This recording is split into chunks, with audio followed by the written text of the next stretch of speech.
And hello! And welcome back to the channel.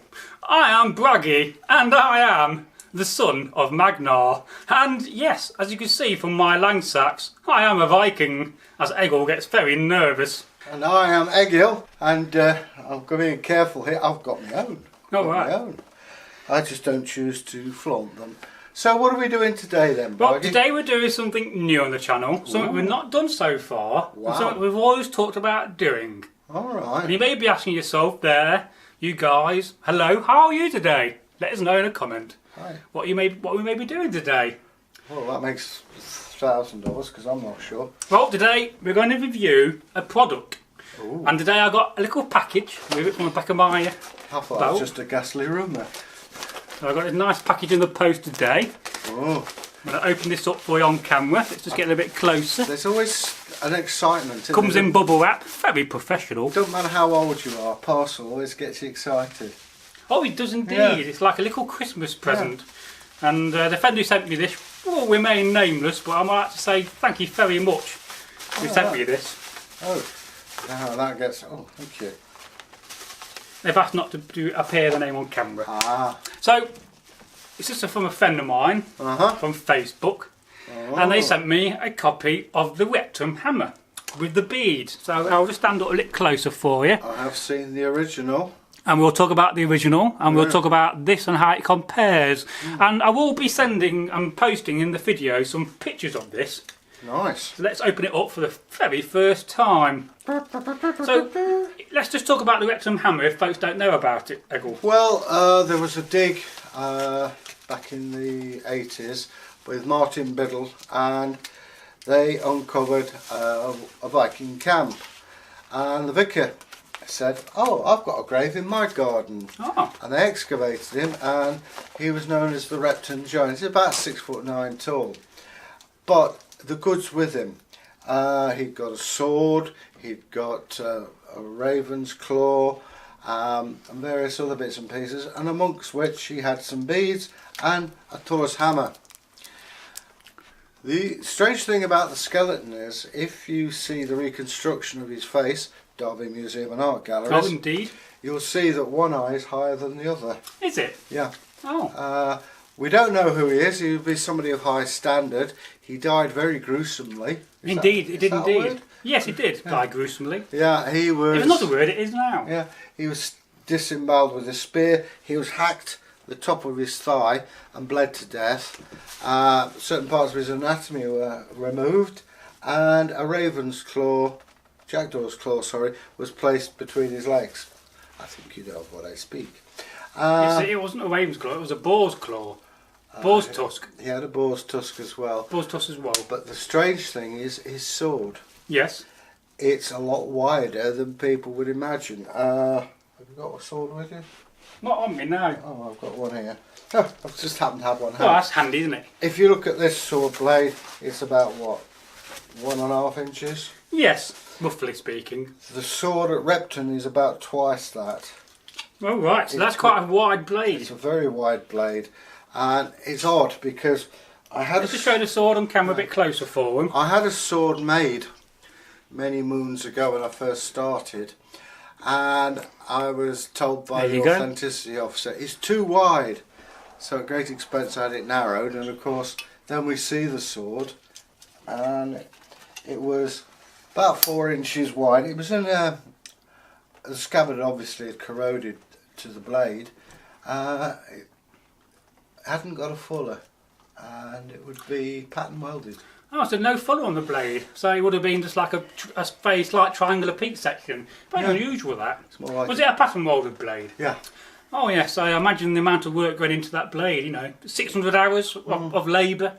What I think, I mean, rumour has it, and I don't know where, please don't say that I said this, the rumour, and it is only a rumour, is that Ivar the Boneless died there. And if you read this, I'll just read you the description on this card, on the bead. I'll just show you a little close-up, wait for the camera to focus. If not, I will include a photograph. Some days it can be difficult for cameras to focus on things. So I will include photographs of these, but on the description it says, "The Repton Giant Burial, Viking era glass beads. based on the find from Derbyshire, and believed to be either the boneless. I think that's stretching. Yeah, I think that's stretching the point a bit, but we do not know whether it is either the boneless. He was supposed to have been killed there, but what I think, and this is only my view, is that you get a lot of men together and they get too much drink in them and they've got overinflated idea of who they are. They start to rebel. So you get the leader, he's killed very publicly and say, look, I don't care who you are, you rebel, this is what happens. And you can imagine him laying the body out and then people getting a bit wary of what they say and do. DNA might not survive in the skeleton, but it's the name boneless. Some say he was disjointed and they had to carry him. Well, no, he couldn't survive in those days like that. The other was due to his lack of sexual prowess, is the best way to put it. Yes, well, being family friendly. in which case you can't tell from the skeletal No, of course evidence. not, no. So, you make up your own ideas about what it is, who knows. But it's a good site to visit. It's also the site, if you go to the church, where they filmed the 1939 version of Goodbye Mr. Chips. Yes it is, yes. Yeah, and if you go down into the crypt, there are 3 Saxon kings buried there. We'd love to go down there one day and film. If we could possibly do that, we will do, but it's not the most easiest things to organise. Well, we all know there's a certain lady who could probably tell us more about it, but doesn't matter. That's quite a nice little thing, that. Yeah, do you want to hold it in your hand? Yeah. Now, how does it compare with the original? Because you know the original Thor's hammer, this one, very well. Well, the original one has got round here, where the hole is to hang it. Yes. It looked like wire wrapped round it, but right. apart from that, it's the size is perfect. Yes, it's a very small Thor's hammer. I will include photographs. That's it. Yeah, you probably won't see it focused, so I'll include photographs. Move back, Egil, and I'll include photographs of it. So don't worry about that. You will see it in a much better format than us showing it on camera. Well, it's about 974. Round about that. Because what they did, they used the. I'm not sure on the date without looking at it. They used the church as a base, and they dug a D-shaped trench around it, and the top was the river, so they were protected. Now, there are bones. They found a load of bones there. Now, I was originally told they were 6th century monks. They now seem to hold the fact that it's possibly Viking warriors. I don't know is the short answer. So, if anybody... I do believe that last year, in 2018, there was digging there. Yeah. And they revealed more pathways, and they revealed more structures, and also more evidence of crafts going on. So, very interesting. One of my tutors, Julian Richards from the University of York, was looking for jewellery, and we didn't find any. Well, he didn't find any, and he put an appeal out, and loads of this. He didn't want to take it off him, but loads of this pewter jewellery appeared, and it made me smile. It's like you're on campaign, and for the wife you get a bronze hairpin or a bit of gold or silver, but for the local ladies you want to attract pewter. Oh yeah, pewter's cheap. Because by the time it goes dull and pewter-like, you've hopped off and gone somewhere else or dead. Oh yeah, it does polish up very nice, does pewter. So there were finds, quite a few finds there. It's a very historic area actually. I mean, a friend of ours was talking about the church in the Civil War, so you've got Civil War. Oh, definitely so. A lot of history around that area. Yeah. So as a product, so what do you make of it? Do you hold it in hand? I think that's very, very good. I like the beads. The beads are spectacular. I've dug up beads from this period and earlier, and he's got it bang on. We're not allowed to say who it is, are we? No. Well, we're going to talk about who manufactured it. Yes. But yeah, they are really fantastic beads. I've dug Saxon beads. They're usually broken in half. That's how we find them. But the colours are fantastic. I don't know how they did it. There's a strawberry red colour. Oh yes, the red's very intense. But the blues, wow. Oh yeah. Oh, I mean... Well, blue was a very desirable colour, wasn't it? I don't know how they did it or what they used, but it's not blue, it's blue! Oh yeah, it stands in your face. It's beautiful colour. Reminds you of lapis. Yeah. maybe that's what they used, I don't know. But hey, if anybody knows or can tell us... Will not use woad into glass, I don't know, what would they use? It makes it... Woad I never really looked into glass making as a craft. Well, the thing with woad, we found that normally it turns things brown, Yes. green.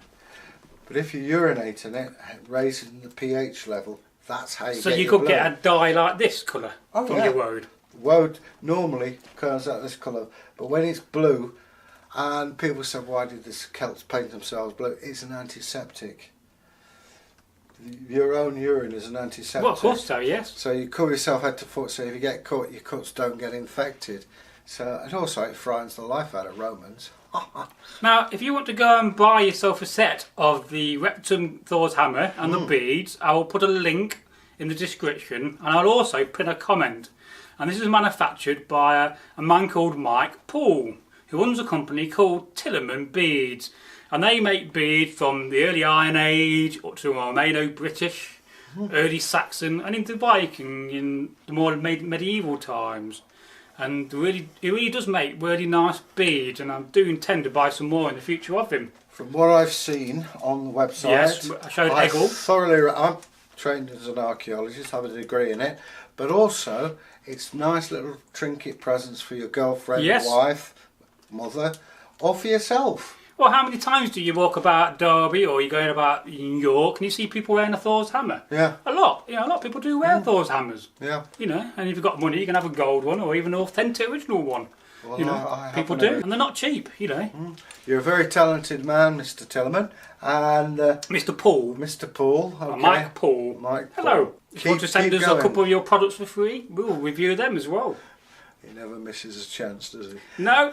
Well, you know, they get a review, they will get orders, and Yeah. we get something nice. Well, I hope he carries on and prospers, I because think it will do. the quality of that stuff is well worth buying. And Yes. I thoroughly recommend it. You have the Egil thumb of approval. Got my thumb of approval too. I give it 10 out of 10. Yeah. Really would. Yeah.